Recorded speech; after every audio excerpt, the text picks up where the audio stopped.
Hello everyone. So ரொம்ப நாள் கழிச்சு நம்ம சேனலில் வீடியோ போடுறோம். எனக்கே தெரியுது ரொம்ப நாள் கழிச்சு வந்திருக்கேன் அப்படின்னு.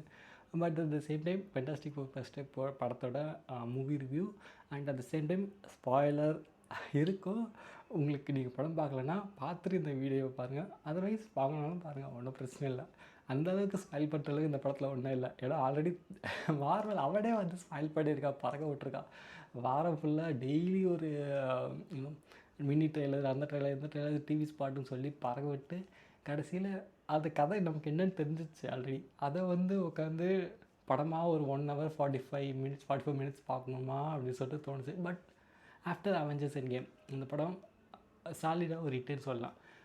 எந்த வகையில்னு பார்த்தீங்கன்னா, அவெஞ்சர்ஸ் எண்ட் கேம் வந்து நிறைய பேருக்கு பிடிச்சிருக்கும். ஏன்னா அவெஞ்சர்ஸ் படம்னாவே நிறைய பேர் வருவாங்க அந்த படத்தில். நிறைய நமக்கு ஃபேவரட்டான காமிக் ஹீரோஸ் வருவாங்கன்னு நினச்சி. அதே மாதிரி தான் இதுவும் ஃபென்டாஸ்டிக் ஃபோர். பட் ப்ரீவியஸாக வந்துட்டு பேரமௌண்ட் அவங்களாம் எடுக்கும்போது படம் வேறு மாதிரி இருந்திருக்கும். இதில் வந்து அந்த கேரக்டர்ஸ்னால் இந்த மேக வரது அதெல்லாம் காட்டாமல் ரியல் கேரக்டர்ஸ்னால் யார் அப்படி சொல்லிட்டு காமிச்சிருக்காங்க.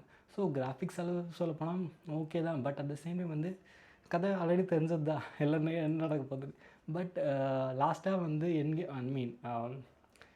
போஸ்ட் கிரெடிட் வந்து என்னென்னு பார்த்ததுக்கப்புறம் தான் ஓகே மார்வலோட சம்பவம் என்னென்னு புரிஞ்சுது.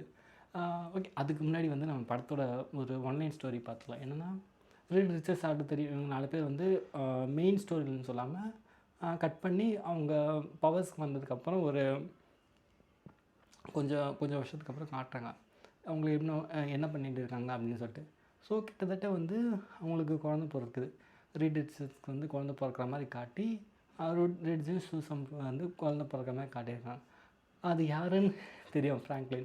ஸோ இப்போ தான் வந்து கேரக்டர்ஸ் என்ட்ரி வருது. அண்ட் இதை வந்து ஒரு 1 hour 45 minutes கொண்டு வரணுமா? கண்டிப்பாக முடியாது. ஏன்னா இப்போ ஃபேஸ் 4 வந்து ஆல்ரெடி நிறைய மொக்க படம்லாம் கொடுத்துருக்காங்க. அந்த டைமில் யூஸ் பண்ணி இந்த படத்துக்கு இன்னொரு 2 செகண்ட் ஹாஃப் மாதிரி கொடுத்துருக்கலாம்.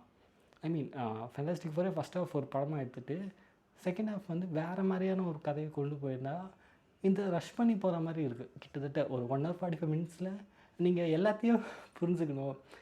நார்மல் ஃபேனுக்கு ஃபேன் பேஸ்க்கு வேறு. பட் ஜென்ரல் ஆடியன்ஸ்க்கு வந்து இதை பார்க்கும்போது என்ன நடக்குது அப்படி திரும்பி பார்க்க டக்கு முடியுது. அந்த மாதிரி தான் டோட்டல் படமே இருக்கும்.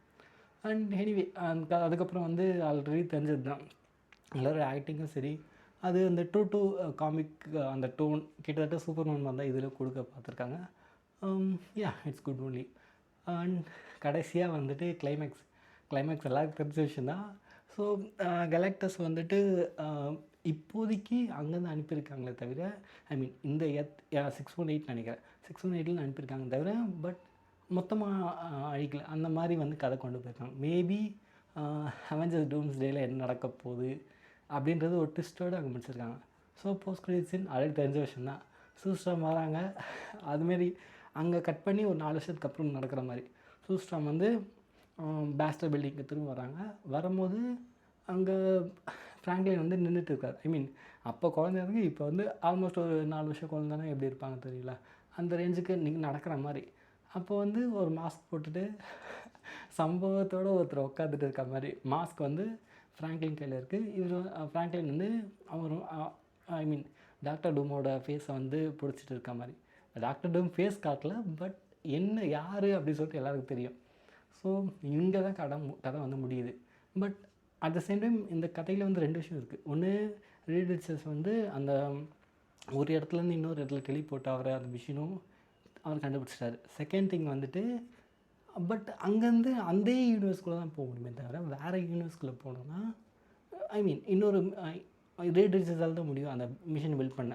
ஸோ ஆல்ரெடி டாக்டருக்கு தெரியும், ஒன்று நம்ம பில்ட் பண்ணோம், இல்லை நம்மளை விட ஜீனியஸாக இருக்கவங்க யார்கிட்ட போனால் அந்த மிஷின் கிடைக்கும். கரெக்டாக அங்கே வந்திருக்காரு. கிட்டத்தட்ட அதே தான். இப்போ உங்களுக்கு புரியும் நினைக்கிறேன், அவெஞ்சர்ஸ் டூம்ஸ்டே எங்கே ஸ்டார்ட் ஆக போகுது, எங்கே போய் முடிய போகுதுன்னு. பட் தண்டர்பர்ட்ஸில் வந்து நீங்கள் யோசிச்சிருப்பீங்க, அப்போ வந்து ஒரு மிஷின் ஃப்ளைட் வந்ததே ஃபேண்டாஸ்டிக், அப்போ அதை ஏன் காட்டலன்னு. பிகாஸ் அதுக்கும் இதுக்கும் வேறு ஸ்டோரி. ஸோ அது நம்ம இப்போ மேபி நெக்ஸ்ட் படத்தில் ஏதாவது காட்டினால் இருக்கலாம், பார்க்கலாம் என்ன நடக்குதுன்னு. பட் எனிவே ரொம்ப நாள் கழிச்சு மார்வலோட ஒரு நல்ல படத்தை பார்த்த ஃபீல். பட் அதை ரஷ் பண்ணி கொண்டு போய் பார்க்கணுமா அப்படின்னு சொல்லிட்டு தியேட்டரில் ஆடியன்ஸாக ஒரு கொஞ்சம் கஷ்டமாக இருந்தாலும் பட் மார்வல் ஃபேன் இருந்தால் ஓகேன்ற மாதிரி தான் இருக்கும். ஆஸ் யூஷுவல் வந்து ஒரு மார்வல் ஃபேனுக்கு அந்த படத்தை பார்த்திங்கன்னா கண்டிப்பாக பிடிக்கும். ஏன்னா அவெஞ்சர்ஸ் எண்ட் கேமுக்கு அப்புறம் ஓகே நல்ல படத்தை கொடுத்துருக்காங்களே இப்போயாவது அப்படின்னு சொல்லிட்டு விட்டுடலாம். But at the same time இன்னொரு 1 or 2 இயர்ஸ் அவெஞ்சர்ஸ் டூம்ஸ்டேக்கு அப்புறம் மொத்தமாக ரீபூட் ஆகி சாஃப்ட் ரீபூட் மாதிரி டிசி மாதிரிலாம் கிடையாது. அவனுக்கு மொத்தமாக கோட்டை அழிச்சிட்டு முதலேருந்து எழுதுகிடா அந்த மாதிரி போகிறாங்க. அந்த மாதிரி இல்லாமல் உங்களுக்கு ஆல்ரெடி கதை காமிக்ஸ் வேணும் அந்த கதை தெரிஞ்சிருக்கும். கிட்டத்தட்ட அதே மாதிரி தான். மேபி அந்த டைம்லைன்லேருந்து என்ன நடக்க போகுது அப்படின்றத இன்னொரு 1 or 2 இயர்ஸ் பார்த்துடலாம். அண்ட் எனிவே இந்த படத்தோட ரிவ்யூன்னு சொல்ல முடியாது. ரிவ்யூ இல்லாமல் என்ன கதை என்ன ஸ்டோரிலின்னு நீங்கள் பார்த்தவங்களுக்கு புரிஞ்சிருக்கும். ஸோ பார்த்துட்டு படம் எப்படி இருக்குது, நீங்கள் மார்வல் ஃபேனாக எப்படி ஃபீல் பண்ணுறீங்க இந்த படத்துக்கும், அண்ட் அந்த சேம் டைம் வந்து இந்த கதை வந்து உங்களுக்கு பிடிச்சிருக்கா, நெக்ஸ்ட்டு என்ன பண்ணுவாங்க அப்படின்னு சொல்லிட்டு உங்களுக்கு ஏதாவது ஐடியா இருந்தால் மறக்காமல் கமெண்ட்டில் சொல்லுங்கள். So until then by from Dinesh.